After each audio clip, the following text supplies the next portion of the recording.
les Chouis, c'est Valérie. Au menu de la seconde émission de la seconde saison de la KO TV, l'instant malaise de Valou, le top d'Axel Wursten, l'envoyé spécial au off-screen, le message de Lara Fabian, l'instant Pave avec un nouveau trésor à découvrir, le club Into Manga SCIFI Show featuring Bernard Minet, c'est parti.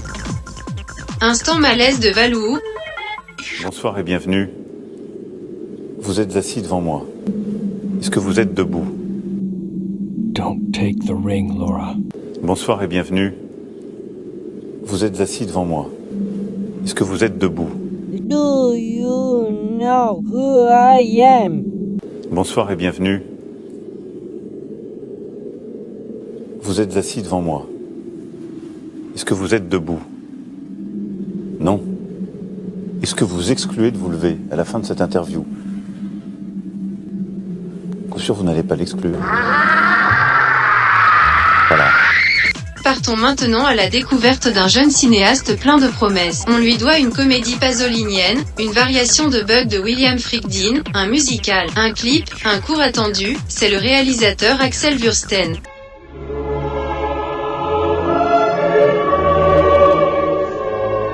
Coucou Axel, alors, ton top 3 KO? La vie criminelle d'Archibald de la Cruz, de Luce Buñuel, qui est assez drôle. En fait, c'est l'histoire d'un type qui croit que c'est un assassin, sauf qu'en fait, à chaque fois qu'il va commettre un meurtre, la personne qu'il veut tuer meurt avant et c'est pas de son fait.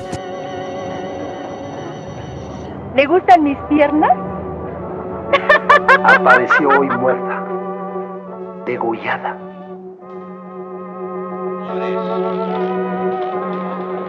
Qué mujer tan interesante, ¿verdad, Archibaldo? La asesinaría con mucho gusto.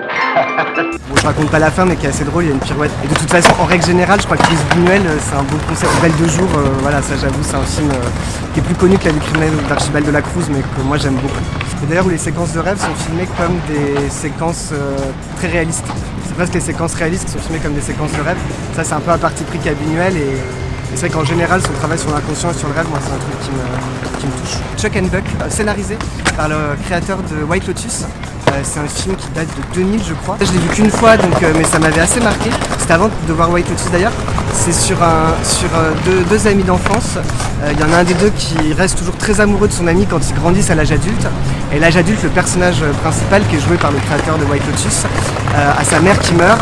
Il invite à son enterrement son ancien ami d'enfance, qui lui est devenu un producteur de disques très prisé à Los Angeles, je crois.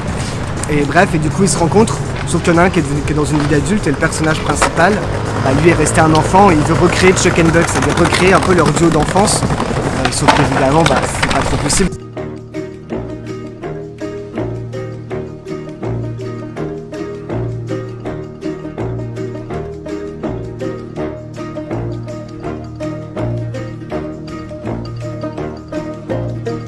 Black Dogs de Martin Rosen, c'est un film d'animation que je conseille, qui est vraiment très beau. C'est deux chiens qui s'échappent d'un laboratoire dans lequel on faisait des expériences sur eux, qui du coup sont recherchés parce qu'ils sont potentiellement dangereux à cause de ce qu'on leur a mis lors des expériences. Et voilà, c'est une espèce de fuite en avant comme ça, c'est un très beau film d'animation, pour adultes, enfin pour adultes dans le sens, enfin pour les enfants quoi, c'est pas un film d'animation porno, mais voilà, mais c'est un très beau film.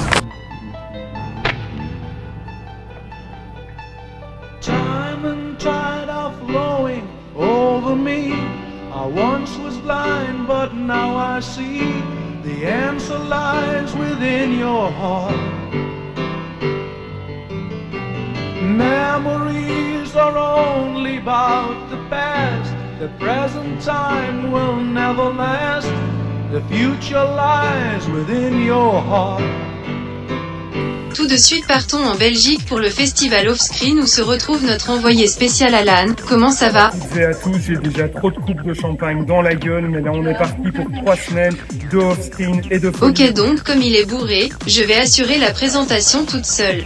Découvrons d'abord la comédie Chienne de vie.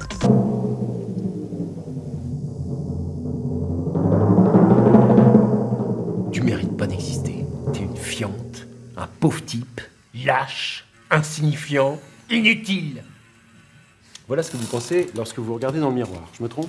Le petit challenge, je ne sais pas s'il est réussi, mais c'était de se dire, ok, sur la première partie, je vais aller sur une espèce de comédie un peu horrifique décalée, Puis je vais partir vers une conte morale, et puis je vais terminer sur quelque chose d'un peu plus naturaliste, mais qui vire vers la comédie romantique. Quelques mots aussi sur le nouveau film de Shinya Tsukamoto.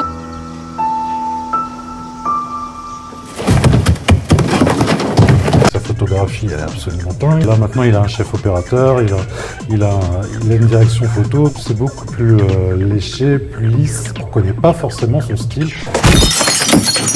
Tsukamoto, je le considère vraiment comme le Cronenberg japonais. Il n'a pas dit son dernier mot.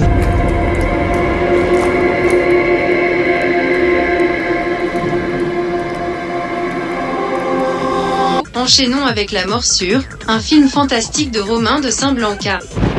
Dans le sens des aiguilles d'une montre, c'est oui, dans le sens inverse, c'est non. Est-ce qu'il va m'arriver quelque chose de grave?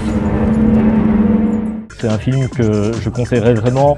Clairement, c'est Jean Rollin qui a fait un enfant à Lucia Zilalovic. Demain à l'aube, je serai morte.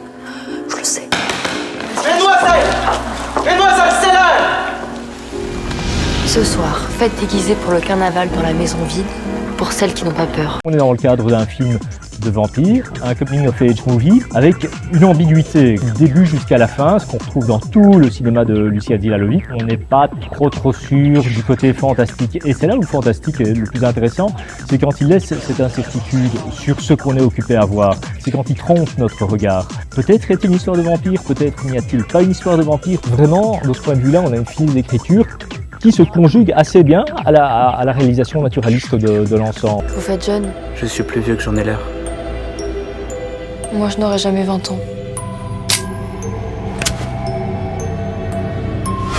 Et enfin, une curiosité KO, The Man Who Stole the Sun de Kazuhiko Hasegawa.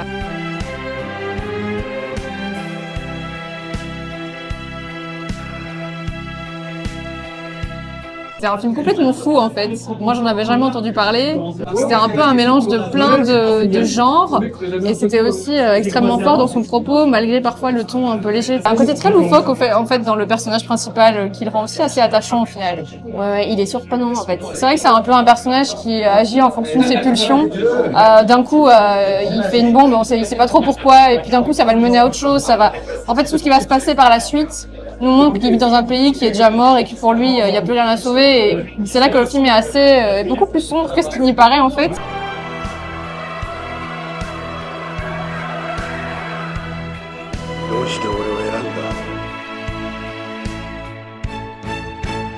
C'est un chouette film parce qu'il mélange pas mal de tons, mais par moments on dirait que c'est très limite on nous apprend à comment faire une bombe. Il y a quelque chose de très un tutoriel. Un tutoriel, ouais, c'est assez spécial et c'est très calme et très précis et très fin. Et puis tout d'un coup il y a des effets qui sont pas du tout fins et qui font tomber le film dans la série B. Mais je trouvais que le contraste était quand même assez marrant. Tout de suite, un message de Lara Fabian. La rédaction me demande de préciser à la team premier degré que c'est un montage. Je suis sur la route aujourd'hui et j'avais vraiment à cœur de m'arrêter 2 secondes pour vous dire merci. Merci pour l'accueil que vous réservez à ta peine. Merci pour cet incroyable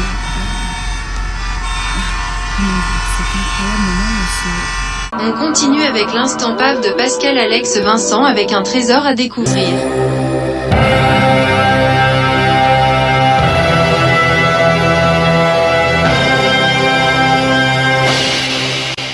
Connaissez-vous les Crazy Cats? Les Crazy Cats, ce sont parmi les amuseurs les plus célèbres du Japon des années 60-70. Ils viennent du musical, ils viennent de la télévision et ils font rire les Japonais grâce à leurs films extravagants, leurs films qui rappellent ce que nous avons eu nous dans les années 70 avec les Charlots. Les Crazy Cats, ce sont un peu les Charlots japonais.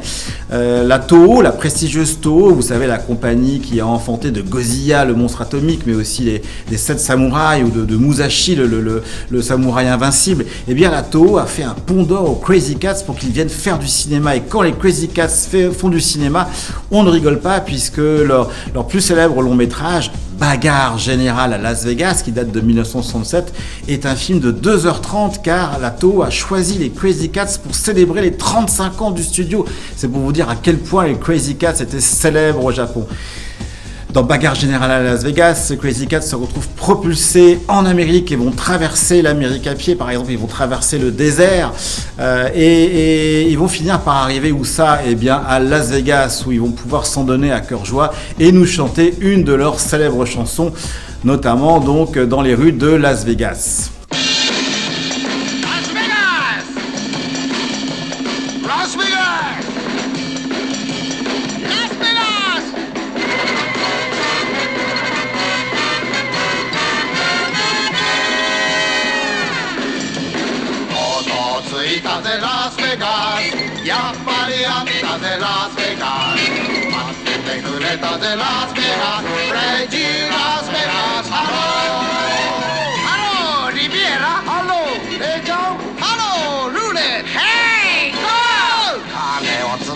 Las Vegas 稼ぎまくるぜラスベガス金なんかなくてもラスベガス Beautiful, wonderful, marvelous ラスベガス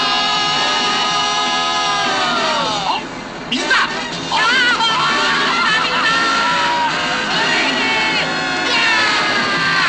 On termine cette émission au Paris Manga SCIFI Show, le salon de la pop culture et de la culture geek qui s'est tenu au parc des expositions de Paris-Nord Villepinte. Notre équipe y était et a pu voir Bernard Minet en stage. Chantez, on a la chance, on est tous habités. Beaucoup d'hommes rêvent d'avoir ton courage, ta force, ton savoir. Et au-delà de lui, Dragon Ball, nous faut toujours rêver. Gonna have fun. Instant clubbing, instant dancing. In the sun, 'cause you're the one. We're gonna have fun.